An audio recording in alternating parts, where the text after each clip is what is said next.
আনোরা 5টি অস্কার জিতে নিয়েছে। পরিচালনা করেছেন শন বেকার। আনোরার গল্পের মূল শক্তির জায়গা তার চরিত্র। প্রধান চরিত্র অ্যানি, ইভান আর ইগর।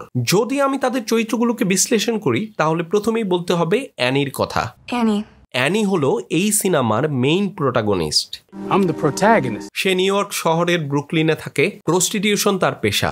মানসিকভাবে খুবই শক্ত আর সাহসী, কিন্তু তার ভেতরে একটা নরম দিক আছে। সে চায় একটা ভালো জীবন। ইভানের সাথে বিয়ে তার জন্য একটা স্বপ্ন, কিন্তু ভদ্র সমাজ তাকে মানতে চায় না। ইভানের পরিবার তাকে অপমান করে।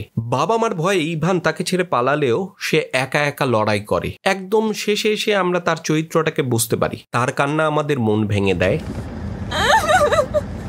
সিনেমার একদম শুরু থেকে একেবারে শেষ পর্যন্ত তার চরিত্রের যে জার্নিটা, এটাই আনোরা সিনেমার প্রাণ। আবার ইভান একটা মজার ছেলে, ধনী বাপের সন্তান। সে একটু বেপরোয়া আর অনেকটুকু শিশুসুলভ। তার জীবনে একটা একঘেয়েমি আছে, আর সেই একঘেয়েমি কাটাতে সে অ্যানিকে বিয়ে করে। এটা তার জন্য একটা খেলা।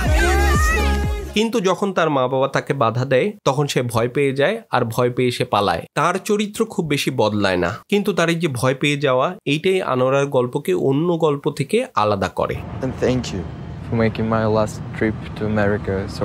অন্যদিকে ইগর একজন শান্ত স্বভাবের লোক।